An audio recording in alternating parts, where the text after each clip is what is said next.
ప్రధానమైన రహదారి కార్యక్రమాలు మనం మొదలుపెట్టుకుంటున్నాం.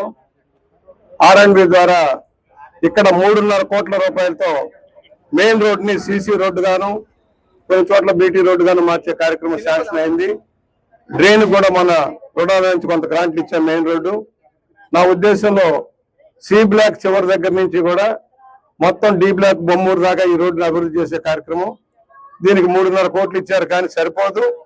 మేమేమంటున్నామంటే మొత్తం డబుల్ రోడ్ చేద్దామని సెంట్రల్ లైటింగ్ పెట్టి రాజమండ్రిలో లాగా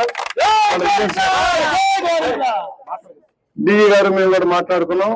కాంట్రాక్టర్ గారు కూడా చెప్పాం.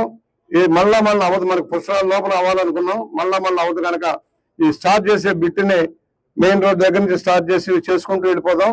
2-3 బిట్లు కంప్లీట్ చేసి పుష్కరాల నాటికి డబుల్ రోడ్డు సెంట్రల్ లైటింగ్ రావాలి. సెంట్రల్ లైటింగ్ వస్తే రాజమండ్రి నుంచి వచ్చే రోడ్డు కూడా అనుసంధానం అవుతుంది. ఇవాళ మరో 3.5 లక్షల కోట్ల బొమ్మూరు రోడ్డుకి ఇవాళ శంకుస్థాపన చేసి వచ్చాం. 7 కోట్ల రూపాయలతో R&B వర్క్ ఇక్కడ నడుస్తుంది. మరో 6.5 కోట్లు కడియంలో కూడా నడవబోతుంది. నిధులు కొడుతున్నా కూడా గ్రాంట్లు తెచ్చుకొని చేయగలుగుతున్నాం. ఇవాళ మాక్సిమం రోడ్లు అయిపోతున్నాయి. డ్రైన్ వ్యవస్థ కొంత బాగు చేసుకోవాల్సిన అవసరం ఉంది. పరిశుభ్రమైన వాతావరణం చేయాలి. మన పంచాయతీకి ఆదాయం లేని పరిస్థితుల్లో కొంచెం ఇబ్బంది అవుతుంది. కంపోస్ట్ యార్డ్ కూడా రేకుల షెడ్ చుట్టూ కూడా రేకులు వేసి దాన్ని కూడా క్లియర్ చేద్దాం అనుకుంటున్నాం. దీనివల్ల ఇవాళ ఒకటి మంచి వాతావరణం రావాలి. ఎప్పుడైతే రోడ్లు వేసిన మేము చూసాం, కొత్త డి బ్లాక్ లో రోడ్లు కాలువలు వేసిన నీట్ గా అయిపోయినాయి. కాలనీ అర్థంలాగా అయిపోతుంది. మనం సి బ్లాక్ లో కూడా మనం చక్కగా చేసుకోవాల్సిన అవసరం ఉంది. ఏ బ్లాక్ మన సిమెంట్ రోడ్లు వేసాం.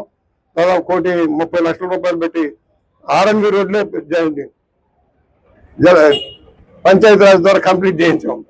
R&B నిధులు గ్రాంట్ లేట్ అవుతుంది. అందుకని ఈ రోడ్డు కంపల్సరీగా అర్జెంట్ గా ENC గారితో మాట్లాడి ఒక్కసారి పుష్కరాల లోపల ఇది అయిపోవాలి. నాకు ఎట్టి పరిస్థితుల్లో కూడా అయిపోవాలి. ఈ జంక్షన్లు అన్ని కూడా ఇంప్రూవ్ చేయాలి. ఈ రోడ్డు కూడా ఒకటి ఉంది, R&B రోడ్డు. మరో రోడ్డు ఉంది. 2 కూడా, ఒకటి శాంక్షన్ అయింది, ఒకటి MNRGS లో సిమెంట్ రోడ్డు వేసుకెళ్ళిపోతుంది. అప్పుడు మెయిన్ రోడ్లన్నీ అయిపోతాయి.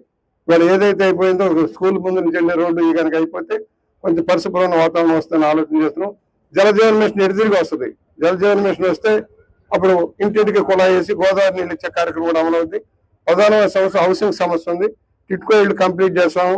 నిన్న 5,000 కోట్ల రూపాయలు బ్యాంకు నుంచి రుణం తీసుకుని వాటిని కంప్లీట్ చేసే కార్యక్రమం అవుతుంది.